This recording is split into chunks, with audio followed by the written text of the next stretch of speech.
With roughly 10 to 12 games left in the NBA season. I mean, what? I mean, where did the season go? It seemed like it went by so fast. I just think the in season tournament did it. It almost was like it was a mini playoff season, Yeah. playoff series, right? And so with that and all the hype around the the in season tournament, to now Yeah. almost we're like up on the cusp of the playing tournament and postseason. What? Can't wait. I can't wait. I cannot wait. I'm ready for it though. I'm ready for it. And so I like the fact that the in season tournament happened, gave us some time to watch some more basketball, and now we're at the postseason part of it. I like that. I like that. It seemed like it shortened the season. Maybe that's what it is. It shortened the season. The in season tournament kind of made the season appear to be shorter, which it wasn't, but maybe that's what it was. But I'm ready. Yeah. All right. So let's look at the current state of affairs with the NBA based upon the standings right now, today. I mean, hey, look, right now, the Eastern Conference, the only surefire bet for me is Boston at number one. Yeah. I mean, they are not going to slip down to me. No, when you're talking about the next team is 9 games behind, 9.5 Yeah. games behind as we speak. What? So that means, with that being said, if there's only 10 more games left, the Boston Celtics probably need to go on vacation. Yeah. If you think you're going to get this number one spot in the East, you're not. And it's so cold, you know, the little X on the NBA app next to their name. I said, ooh-wee. So these other teams, forget about it. You won't be number one in the East. You won't be number one, but you can still make sure you maintain a top 6 seed. So you're guaranteed to have a postseason run as opposed to having to go through the playing tournament. So yeah. You know, another thing I find funny.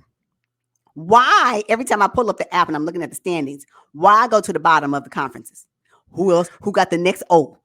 Oh, who else got eliminated? Who got the next O? And the first one was Washington, right? Just speaking of the East, particularly, it was Washington. And I kept saying, why don't y'all just go on and put the O next to Detroit? Why are we waiting? What are we waiting on?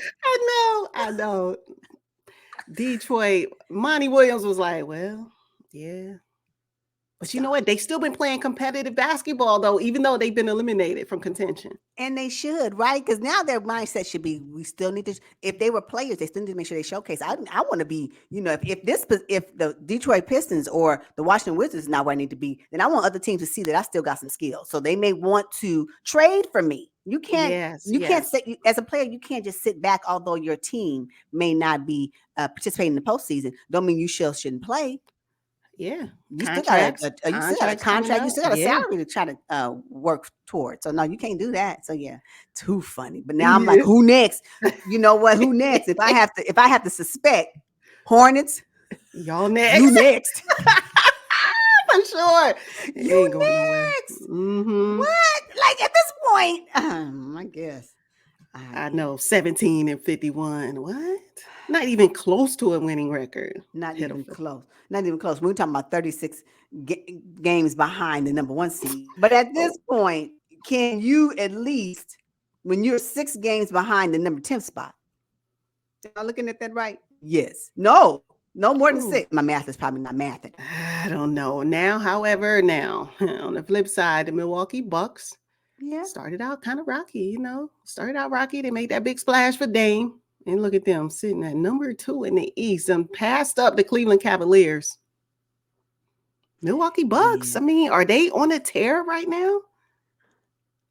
I don't know. Just something about them this season, I cannot seem to get on board. Hey, Doc Rivers. Doc and Dame, Doc and Dame. Mm-hmm. Oh my goodness. Yeah, no, I'm struggling with them this season. I can't seem to get on board. But I think the trade for Dame, I don't know. I'm still not on board with it, although it may be very successful in the end, you know? So, but them Cleveland Cavaliers, I like them being number 3. They should be. Again, though, until I see them go past round 2 in the postseason, and until I see Donovan Mitchell do something different in the postseason where he don't feel like he need to be the one, then I'm saying, okay, they finally got something special. But until then, this could be all smoke and mirrors. Yeah, and that's where I am too. I just feel like the Cavs are a placeholder right now, even though they're playing good ball. But when it really matters. Better not be a round 1 exit. I can promise you that. Not with this roster. Don't you waste Darius Garland time. Don't you waste his time. Sitting real pretty at number 4. quickly, if they can just get Julius Randle back, get their whole, squad of players back healthy, the Knicks. The Knicks. The Knicks. I would not be mad at a Boston Celtic Knicks Eastern Conference champion playoff run, 7-game What? series. I wouldn't be mad at it. Not at all. Not at all. Ooh. Not at all. I mean, Jalen Brunson, again, if you've watched any of our previous videos and previous seasons, I've been on board with Jalen Brunson for a long time. And I felt that when the Mavs traded him to the New York Knicks, I really believe it was a big mistake.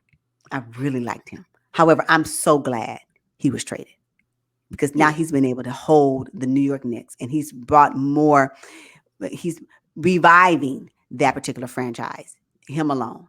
And now with the other players, and we got the Villanova 3. I just love everything about it. I love everything about it. And they're balling. And considering Julius Randle is out with his shoulder, the fact that they're still able to maintain a top 6 seed in the East is really, really good. So if Randle comes back ready to play, but his Randle's postseason runs is kind of questionable for me. Yeah. So it may be with him being out and coming back right before the postseason, able to play in the postseason, it may be a good thing for him, right? Since he's been able to sit back and watch the team play. So yeah, the Knicks, they're good. That's a good watch. Yeah, and I'm happy for Tom Thibodeau too. I mean, Knicks Yeah. right now riding a 3-game winning streak. Yeah. But Josh Hart is my guy. Always have been. Even with Hart. the Pelicans, yeah. Yeah, even with the Lakers. I mean, let's just talk about it. I'm not going no, because that when I say I'm salty about that, anytime you mention the Lakers when you refer to Josh Hart, Brandon Ingram, I get a little what? All right, so look, the Orlando Magic. Oh Woo. my! Hey, welcome to the what? Yeah. Someone started from the bottom. Now we here. Yeah. Some Top dogs 16. Yeah. Most definitely a shocker team to be top 6. Ben Carroll ain't playing around. I like him. I mean, he is Franz Wagner, Mo Wagner, Jalen Suggs, Cole Anthony. Oof. They have great chemistry as well. Yeah, they have great chemistry as well, and they're getting it done. They're serious about the game too. I love it. So good, so good. I'm so glad to see them finally, the Orlando Magic finally be noticed. Because when you're at the bottom of the conference, you may get mentioned, but nobody really care about you. I'm just gonna be honest. I'm sorry, fans of really, because if you don't make it to the postseason, then you're kind of forgotten about, right? And so I know that the fan base of the Orlando Magic is extremely excited that the Orlando Magic are top 6, and as we speak, they may just be shoo-in for the postseason. Wow! Yeah, didn't see that coming. Even if they slip down to the play-in, don't nobody want to face them in the play-in tournament? No, I don't think anybody want to play the Orlando Magic. If they could avoid the Magic, I think they would. Yeah, However, though, I'm looking at these Indiana Pacers. For me, I'm not sold on them. I'm not sold, even though I love to pick up a spicy P. Something about the in-season tournament kind of ruined it for me in the future of the Indiana Pacers, the way they're currently constructed. I like the Pacers. They're fun to watch. Tyrese, great. But when y'all show up and lay an egg in the in-season tournament and just lay down for the LA Lakers to win the first in-season tournament trophy, I got a problem with that. And what's going to happen when it's for the real championship? You know what I'm saying? So I am not thrilled about Indiana Pacers right now. Maybe they're too young. Maybe they need one more piece. I don't know. But they feel like a placeholder, similar to the Cleveland Cavaliers. I'm okay with the Indiana Pacers being where they are. I hope that they secure a spot in the playoffs. I don't want them to go through the play-in tournament. I believe if they go through the play-in tournament, then they will not see the postseason. So it behooves them to make sure they maintain a top 6 seed in the East, because if they slip down, it's a wrap. It's a wrap. So especially if you have to go up against Miami, because that's when Jimmy Butler shows up. So exactly. So I don't want them to do that. I hope that doesn't happen. And I want this iteration of the Indiana Pacers to compete against the 7-game series in round 1. I want to see that. Okay. Yeah. And that's fair, because the Philadelphia 76ers, I guess they're really happy with Joel Embiid's progress through rehab right now. sitting in the play-in tournament right now. I think they can reach a top 6 spot on the back of Tyrese Maxey and Tobias Harris. I think they can.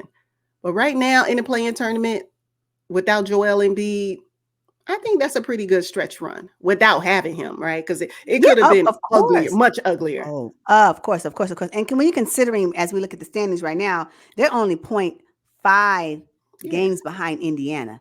I mean, one loss.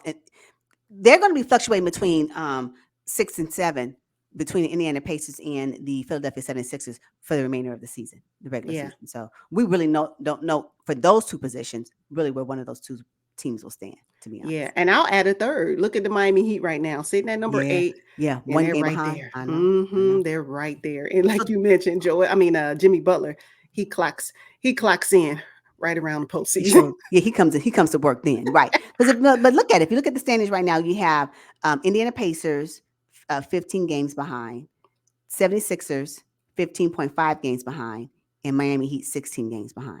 We can be looking at the end of the regular season, and the Miami Heat can be in the 6th spot. They could, just like that. Yeah.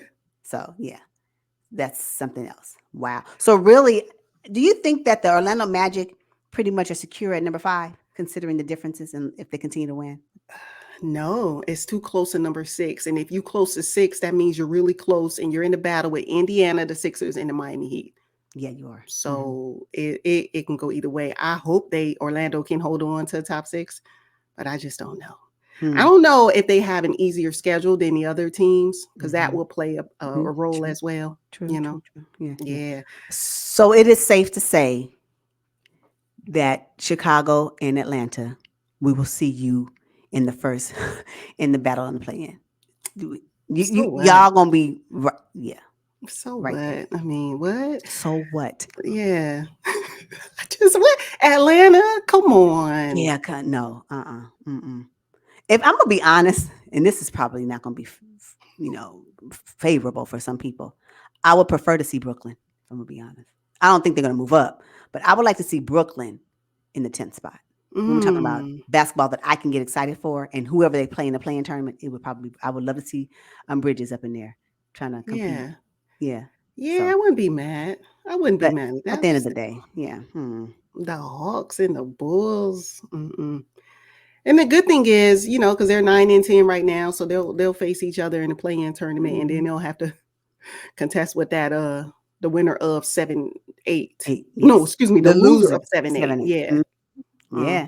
Yeah. So, is it too soon for me to say that the Bulls or the Hawks won't see the postseason? No, it's not too soon. Because they are not going to be able to they're just not going to be able to get out of the play-in tournament. Perhaps if they're up against Orlando, maybe. I'm sorry. Really? No, excuse me. No. Pacers. I'm sorry. I meant to say Pacers. Not if they're up against the Pacers, maybe. Depending on where the Pacers fall, right? That could happen, but who wants to see? Let's just look into the future. Who wants to see the Boston Celtics versus the Chicago Bulls in a 7 game? Let's just say they make it out, or Boston versus Atlanta Hawks. I don't want to see that. That was yesteryear stuff, years past, when Boston and the Atlanta Hawks got there. I don't want to see that this season. I don't want to see it either. Because I think last year we were like, oh, what was the point of the play-in tournament? Because 1 through 8 made it anyway, right? Made it, yes, yeah. I think that's going to be the case this time too. I don't want to see the Bulls or Atlanta in the postseason. No, a 7 game. No, Milwaukee and Chicago. Like, I don't want to see that. Or I definitely don't want to see Milwaukee and the Hawks. I don't want to see I don't. I'm not tuning in. And if whatever team go up against the Hawks, if the Hawks are able to pull it off and they were able to meet a miracle and they pull it off and they find themselves in the 8th seed in the postseason, and that top team don't sweep them, I'm going to know something's up. Because I don't see the Atlanta Hawks pulling a Miami Heat. I don't see it. No. At all. I don't see them pulling a Miami Heat. I don't see the Chicago Bulls pulling a Miami Heat. I don't see it. I see Miami Heat pulling a Miami Heat. And be in the finals again, anything's possible, because that Jimmy Butler will upset the conference. So he will. Okay.